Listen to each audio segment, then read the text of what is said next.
Mari kita bersatu dalam doa. Setiap hari Engkau menyatakan kasih setiamu yang besar ya Tuhan. Tak pernah pudar kasih-Mu kepada kami ya Tuhan. Meski seringkali Engkau mendapati kami tidak konsisten dalam mengiring Tuhan, dalam menyembah Tuhan, tetapi Engkau tidak pernah mengingkari hakikat-Mu sebagai Allah yang penuh kasih. Maka karenanya Tuhan, hati kami kagum kepadamu ya Tuhan. Hati kami takjub akan kebesaran-Mu, kasih setia-Mu ya Tuhan Yesus. Ya Tuhan, kiranya dalam keberdosaan kami, dalam kesederhanaan kami melantunkan, menyanyikan pujian kepadamu yang maha suci. Engkau berkenan mendengarnya. Engkau dipuji, Engkau dipuaskan, Engkau disenangkan, ditinggikan sebagai Allah. Terima kasih Tuhan. Kini saatnya Tuhan, yang kami nanti Engkau berbicara kepada kami Tuhan. Berbicara kepada kami Tuhan. Seluruh hamba-hambamu yang mengikuti secara live streaming dan di tempat ini, disegarkan hatinya tak kala mendengarkan firman-Mu. Hamba yang Engkau utus terbatas. Hamba menyerahkan diri hamba kepadamu. Terima kasih Tuhan. Dalam nama Tuhan Yesus kami bersyukur dan berdoa. Amin. Shalom, selamat malam Bapak Ibu Saudara yang terkasih dalam nama Tuhan Yesus, dan selamat malam untuk mahasiswa-mahasiswa, bapak-bapak yang mengikuti di aula ini. Ya, saya menyapa kiranya semua Bapak Ibu yang mengikuti di rumah masing-masing, entah sedang dalam perjalanan, entah sedang bekerja dan dimanapun, doa saya Tuhan Yesus beserta. Dan saya mau menyapa untuk adik saya yang mengikuti dari Jerman, Jeffrey. Tuhan berkati, God bless ya. Tadi katanya, Bang, saya standby untuk ikut join. Tuhan berkati. Mari Bapak Ibu, kita akan menikmati firman ini dengan tema The Lord Who Calls You Faithful, atau dalam terjemahan bahasa Indonesianya, Tuhan yang memanggil kamu adalah Allah yang setia. Ini dia. Kita baca dasar kita dari 1 Tesalonika pasal 5 ayat 24. 1 Tesalonika pasal 5 ayat 24, tapi kita mulai dari ayat 23 sampai ayat 24. Saya akan membacakannya bagi kita semua. Mari Bapak Ibu menyimaknya dalam hati masing-masing. Saya akan membacakan bagi kita semua. 1 Tesalonika pasal 5 ayat 23 sampai ayat 24. Demikianlah firman Tuhan. Semoga Allah damai sejahtera menguduskan kamu seluruhnya, dan semoga roh, jiwa, dan tubuhmu terpelihara sempurna dengan tak bercacat kepada kedatangan Yesus Kristus Tuhan kita. Ia yang memanggil kamu adalah setia, Ia juga yang akan menggenapinya. Wah, di luar biasa sekali ya. Saya coba merenungkan ini. Pasti Paulus, memang yang menulis ini adalah Paulus, tapi tentu dalam pimpinan Allah Roh Suci, Roh Allah yang kudus yang menuntun para penulis kitab ini untuk menuliskannya.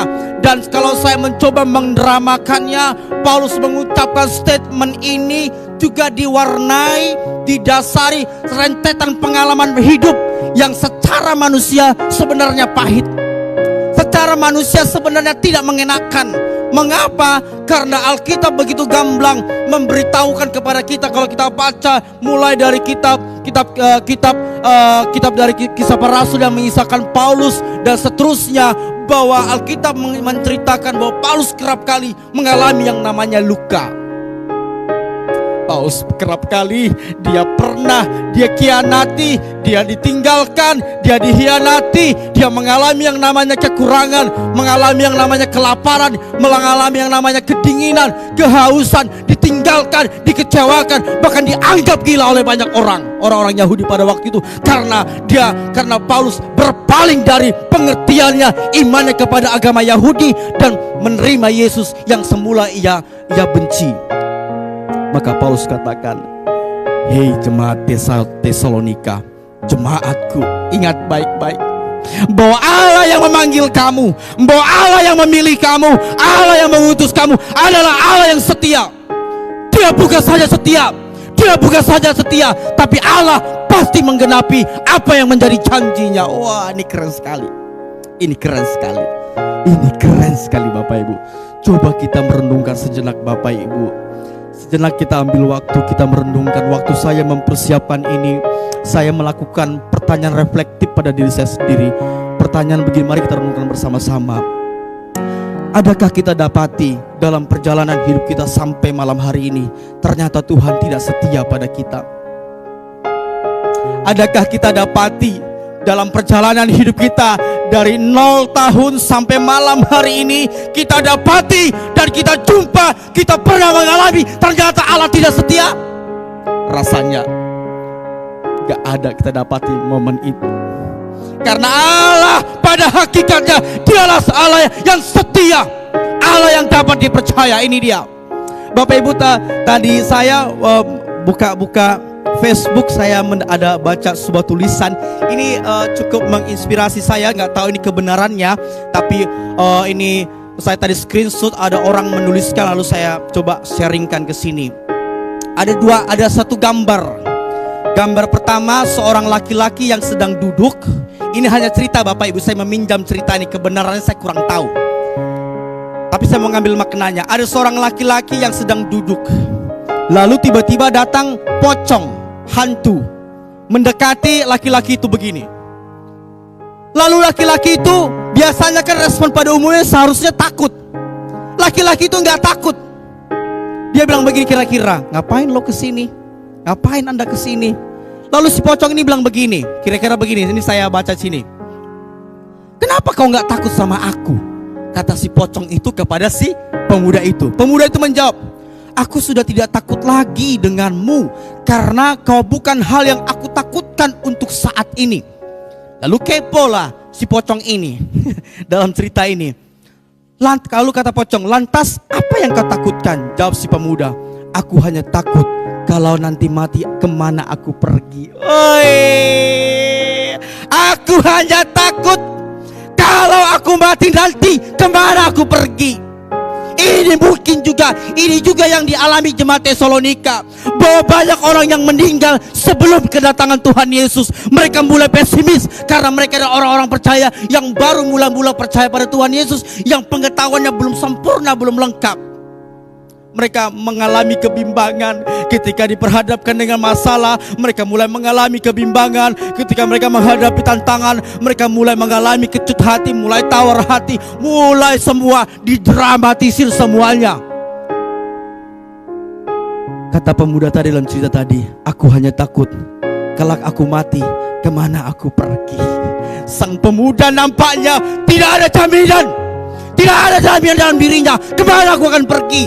Tapi kata Tuhan Yesus dalam kata teks ini yang kita baca, ingat bahwa Allah yang memanggil kamu, Allah yang menebus kamu, Allah yang menyelamatkan kamu, Allah yang mengangkat kamu, Allah yang memanggil kamu adalah Allah yang setia. Allah yang setia, Allah yang setia. Itu Allah yang setia. Aku tidak sama seperti Allah-Allah yang lain. Aku tidak sama dengan yang lain. Aku Allah yang setia. Mari kita gali dua kata yang saya mau sharingkan pada malam hari ini. Yang pertama, Allah memanggil. Dalam terjemahan bahasa Yunani, kata memanggil itu menggunakan istilah kaleo. Saya sederhanakan langsung pada maknanya. Dalam konteks ini, kata kaleo mengacu pada panggilan Tuhan kepada umatnya untuk hidup dalam iman dan menjalin hubungan yang erat dengan Tuhan Sang Pencipta langit dan bumi. Dengan proses Allah melakukan pemurnian, Allah melakukan penebusan dan keselamatan dan pengurusan.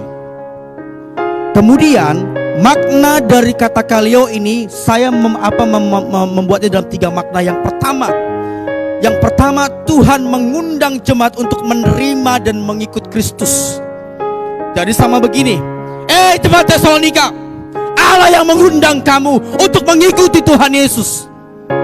Jadi kata memanggil adalah dipanggil, diundang untuk mengikut Tuhan, Meskipun dalam terjemahan lain banyak artinya ya, tapi saya mengambil makna sederhananya. Yang kedua, kaleo itu adalah Allah memanggil, panggilan untuk hidup kudus. Hidup yang sudah terpisah, yang Allah sudah kuduskan, Allah tebus, terpisah dengan hidup yang dalam rancangan Allah. Itu yang terakhir, makna yang terakhirlah panggilan untuk hidup dalam tujuannya Allah. Kata kaleo ini, Allah tidak memilih secara sembarangan. Allah tidak sembarang memilih. Allah tidak sembarang memilih. Allah tidak sembarang menempatkan, tapi dalam pemilihan Allah, dalam pemanggilan Allah, Allah meng-create, Allah mendesain, Allah sudah menetapkan satu tujuan yang mulia untuk hidup dalam rancangannya Allah. Jadi Allah bertanggung jawab, Allah menempatkan, Allah menetapkan. Maka kalau kita sampaikan pada kehidupan praktis kita kaitkan ketika Bapak Ibu bekerja di perusahaan sebagai guru dimanapun, Allah menempatkan Bapak Ibu dengan tujuan Allah. Tidak sembarangan Allah menempatkan, tidak sembarangan Allah mengutus, tidak sembarangan Allah memanggil, Allah tidak sembarangan Allah menempatkan kita, tapi Allah menyertai panggilannya, disertai dengan desain tujuan Allah bagi hormat kemuliaannya. Maka teman-teman mahasiswa, ingat, kaleo, Allah memanggilmu karena disertai dengan tujuan maksud Allah yang mulia. Pikirkan dan renungkan itu baik-baik. Siapa kita? Siapa kita dipercayakan Allah maksud yang mulia? Yang kedua, ini menjadi fokus renungan pada malam hari ini. Saya bacakan sekali lagi ayat 24. Ia yang memanggil kamu adalah Allah yang setia. Dalam terjemahan bahasa Yunani dikatakan setia itulah pistos. Bukan pistol ya, pistos. Kata pistos itu di antara banyak arti, saya mengambil satu makna saja, bahwa kata pistos itu artinya dapat dipercaya. Maka kalau kita ambil makna arti ini, kita sambungkan dengan kalimat di ayat yang kita baca ini, bahwa dikatakan Allah yang memanggil kamu adalah Allah yang dapat dipercaya. Wih, keren sekali. Adalah Allah yang dapat dipercaya. Kalau kita kontraskan, dipercaya berarti dalam dirinya tidak ada unsur mengkhianati. Tidak ada unsur khianat dalam dirinya. Tidak ada unsur mengelukai dalam diri Allah. Maka kata waktu Paulus berkata bahwa Allah yang memanggil kamu adalah Allah yang setia, Paulus berkatakan, hey, bahwa Allah yang memanggil kamu, Allah yang menempatkan kamu adalah Allah yang dapat dipercaya. Sekali Allah berfirman, dia dapat dipercaya, dan Allah melakukan menggenapinya secara sempurna. Tidak pernah Allah lupa terhadap janjinya. Allah tidak pernah lupa terhadap janjinya. Allah tidak pernah lupa terhadap firman-Nya. Kalau Allah berkata, aku akan menyertaimu, maka Allah akan menggenapinya. Allah berkata, aku akan mencukupkan segala kebutuhanmu, pasti Allah akan cukupkan. Kalau Allah berkata, aku akan memegang tanganmu, Allah pasti memegang tanganmu. Kalau Allah berkata, aku menjamin masa depanmu, Dia pasti melakukannya. Kalau Allah berkata, aku pasti ada untuk membelamu, dan Allah pasti melakukannya. Why? Karena kata setia di sini adalah Allah itu dapat dipercaya. Dia dapat dipercaya. Konteksnya Bapak Ibu, jemaat Tesalonika pada waktu adalah jemaat yang baru dimuridkan oleh Paulus. Setelahnya Paulus pergi melanjutkan pelayanannya. Tesalonika ini adalah tempat di kota Makedonia.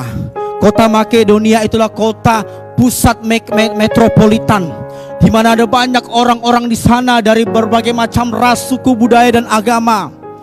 Dan pada intinya jemaat Tesalonika mengalami yang namanya penolakan, mengalami yang namanya keterpurukan. Mereka dijauhi, mereka dikucilkan, dan secara ekonomi mereka susah. Mereka secara sosial mereka dianggap kelompok yang asing, yang tidak punya frekuensi dengan mereka. Mereka dijauhkan, mereka dianggap sebagai hama. Bukankah itu sangat menyakitkan?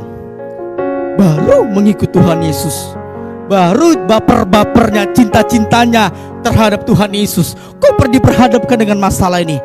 Kadangkala, seringkali juga itu ada dalam diri kita, bukan? Dalam ketidaksadaran kita, sering sekali kita begitu. Maka Paulus berkata, Allah tahu, Allah yang memanggil kamu, Allah tahu engkau mengalami ujian, engkau dijauhi, engkau ditolak, engkau mengalami berbagai macam pergumulan. Allah tahu, Allah tahu, Allah tahu, Allah tahu. Tapi ingat jemaat Tesalonika, ini yang perlu Anda ingat jemaat Tesalonika. Dalam pengalamanku juga sebagai mentor rohanimu Paulus, maksudnya si Paulus, ingat bahwa Allah yang memanggilku, bahwa Allah yang memanggilmu, bahwa Allah yang menyelamatkanmu, bahwa Allah yang menciptamu adalah Allah yang dapat dipercaya, adalah Allah yang dapat dipercaya, adalah Allah yang dapat diandalkan, adalah Allah yang dapat dipercaya, adalah Allah yang dapat dijadikan satu-satunya sumber dari semua apa yang kita pertanyakan dalam dunia ini. Dia sumber, dia sumber. Kata setia dapat dipercaya di sini melekat pada sifat dan karakter Allah. Melekat pada sifat dan karakter Allah. Maka setia, maka dapat dipercaya, berintegritas, tidak berkhianat, adalah sifat dan karakternya Allah. Amin. Kalau manusia punya potensi untuk mengkhianati, kalau suami kita punya potensi untuk membohongi kita, kalau istri kita punya potensi untuk menyembunyikan sesuatu di belakang kita, kalau anak kita punya potensi untuk melukai kita, kalau orang tua kita punya potensi untuk mengkhianati kita, dia punya potensi juga untuk tidak konsisten terhadap apa yang dikatakannya dengan apa yang dilakukannya. Tapi ingat, kabar baik malam hari ini, kita punya Allah yang setia, yang dapat dipercaya. Tepuk tangan dong mahasiswa untuk Tuhan. Kita punya Allah yang dapat dipercaya. Lantas, karena kita punya Allah yang dapat dipercaya, ini pesan makna yang mau saya seringkan. Allah yang memanggil Bapak, Ibu, dan saya, Allah yang menyelamatkan kita, Allah yang menciptakan kita, adalah Allah yang setia, adalah Allah yang dapat dipercaya, adalah Allah yang bertanggung jawab. Tidak pernah sedikit pun Allah mundur dalam mengasihi kita. So, harusnya bagaimana? Kan kita punya Allah yang setia. Pertanyakan begitu, harusnya bagaimana kita hidup? Yang pertama, jangan ragu beriman padanya. Amin. Jangan ragu beriman padanya. Karena Tuhan itu dapat dipercaya, Tuhan itu dapat diandalkan. Tidak pernah dalam sejarah kehidupan Allah Dia berkhianat. Tidak pernah Allah melukai, tidak pernah Allah menginjak, tidak pernah Allah menyakiti, tidak pernah Allah pilih-pilih kasih. Tidak pernah. Tidak pernah Allah tidak memelihara, tidak pernah Allah tidak memberkati, tidak pernah Allah tidak mengetahui masalah kita, tidak pernah Allah tidak tahu apa yang menjadi pergumulan kita. Mungkin kita sudah mengalami kekurangan, sudah berkeluarga tidak punya keturunan sampai hari ini, sakit belum disembuhkan. Ingat, jangan pernah sesali keputusan kita dalam memilih Tuhan Yesus sebagai Tuhan dan Juru Selamat pribadi kita. Karena Dia Allah yang dapat dipercaya. Yang pertama, jangan pernah ragu beriman padanya. Teman-teman mahasiswa, kalau sudah semester akhir masih jomblo, ingat, jangan pernah ragu beriman pada Tuhan Yesus ya. Tuhan Yesus setia, Dia sahabat kita. Dalam segala susahku selalu menolongku. Dia mengerti bahasa tetesan air mata. Meski badai mengamuk dan gelombang menerjang, Tuhan Yesus setia. Katakan kanan kirinya, walau sudah semester akhir aku jomblo, Tuhan Yesus setia. Walau sudah semester akhir aku belum punya sponsor, Tuhanku dapat dipercaya. Walau sudah sekian puluh tahun, 10 tahun aku bekerja, tapi tidak juga diangkat-angkat karirku dan jabatanku. Ingat, Tuhan Yesus setia. Walau sudah 10 tahun, bertahun-tahun menantikan keturunan dan mendoakan juga mungkin ada pergumulan. Anakku ini kok gak nikah-nikah ya? Umurnya sudah 32 tahun, sekian tahun. Ingat, kita punya Tuhan yang setia, yang dapat dipercaya, itulah yang saya imani. Maka apa tadi di pengantar saya katakan, saya melakukan pertanyaan reflektif. Apakah selama aku hidup sampai malam ini, adakah ku dapati Tuhan tidak setia, Tuhan tidak dapat dipercaya?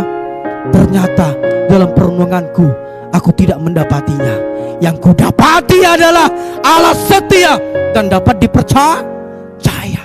Maka jangan pernah ragu beriman padanya.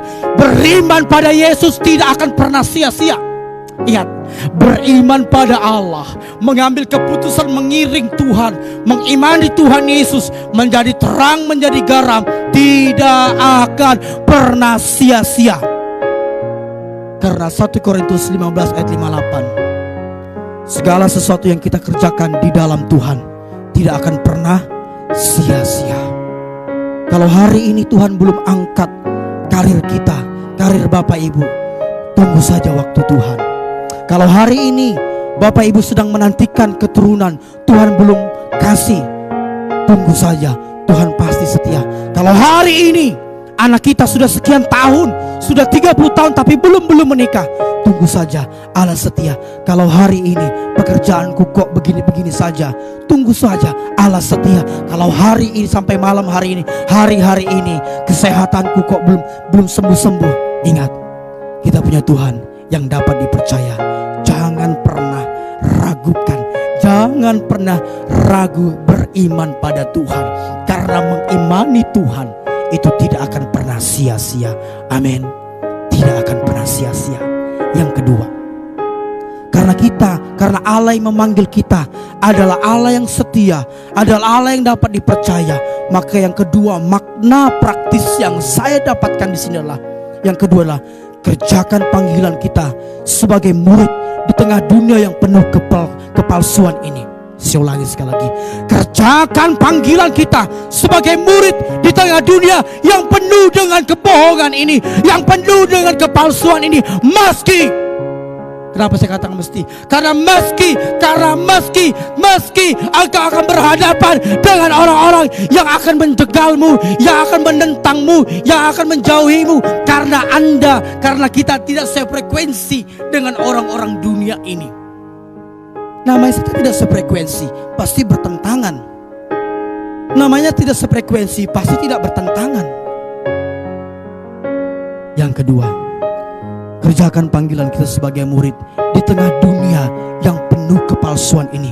Meski kita akan berhadapan dengan dunia yang akan berusaha menjegal kita, dengan dunia yang akan berusaha menyakiti kita, dengan dunia yang akan berusaha menjatuhkan kita, dengan dunia yang akan berusaha menginjak kita.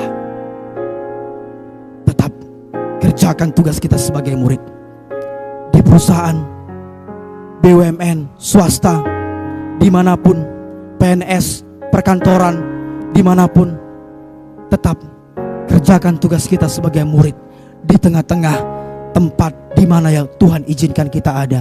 Amin. Amin. Meski ada banyak rintangan yang akan kita hadapi. Karena kata pemikir, semakin tinggi pohon itu bertumbuh, semakin kencang angin menerpanya. Yang terakhir, Allah yang memanggil kita adalah Allah yang setia. Karena itu, hadapi tantangan dan ujian itu. Paulus berkata kepada orang-orang Tesalonika, Allah tahu engkau mengalami pergumulan, Allah tahu engkau mengalami ketakutan, Allah tahu engkau mengalami kebimbangan. Ingat, Allah yang memanggilmu, Allah yang setia, yang dapat dipercaya. So, hadapi tantangan itu, ujian itu, jangan mundur. Hadapi tantangan itu, ujian itu, jangan mundur. Karena seringkali Allah pakai tantangan ujian untuk mengikis segala keegoisan kita, untuk mengikis karakter kita yang buruk, untuk mengikis pikiran kita yang dangkal terhadap karya Allah. Hadapi tantangan dan ujian itu, karena setelah kita menghadapi tantangan ujian itu, di sebelahnya ada mahkota yang Tuhan sediakan. Apa mahkotanya? Ayat 23, Allah menguduskan kamu seluruhnya, roh, jiwa dan tubuhmu terpelihara sempurna dengan tak bercacat dan tak bernoda di dalam kerajaan Allah yang kekal. Dan karena Allah yang berfirman adalah Allah yang dapat dipercaya, adalah Allah yang setia, yang dapat dipercaya, tidak ada kebohongan di dalam diri Allah, maka Dia yang dapat dipercaya juga yang akan melakukannya, ya kan? Menggenapinya. Kesimpulan, Allah tidak mungkin tidak setia. Tidak mungkin baginya yang telah memanggil kita dan kemudian tidak memelihara kita, enggak mungkin. Karena sifat dan karakter Allah tidak berubah. Ia setia, ia dapat dipercaya, ia setia karena memang hakikatnya adalah setia, dapat dipercaya. Allah tidak dapat mengingkari segala janji dan eksistensinya, hakikatnya sebagai Allah yang setia dan dapat dipercaya. Maka karenanya jadilah kuat dan tangguh. Jadilah kuat dan tangguh. Maka karenanya kerjakan dan tunaikan tugas kita sebagai warga kerajaan Allah, sebagai duta-dutanya Allah, sebagai duta-dutanya Allah, sebagai agen-agen kerajaan Allah di perusahaan, di keluarga, di komplek, di lingkungan, di mana. Kalau dunia mengajarkan kita menyakiti, mari tunjukkan kasih. Kalau orang di sekeliling kita mengajarkan menginjak, melukai, jangan balas, jangan ikuti. Tetap dengan cara Kristen mengasihi mereka. Yang terakhir, jadilah garam dan terang. Kiranya Bapak Ibu yang terkasih dalam nama Tuhan Yesus, Tuhan Yesus memberkati Bapak Ibu semua. Tuhan Yesus memberkati keluarga Bapak Ibu. Dan doa kami, Bapak Ibu terus setia mengikuti ibadah ini secara live streaming setiap hari Sabtu, supaya kita mendapatkan kesempatan memuji Tuhan dan juga diperdengarkan kebenaran firman Tuhan yang dijabarkan oleh setiap hamba-hamba Tuhan yang melayani tempat ini. Tuhan Yesus memberkati Bapak Ibu. Pegang kalimat dan kata-kata firman Tuhan. Allah yang memanggil kita adalah setia, Dia dapat dipercaya, dan Dia juga akan menggenapi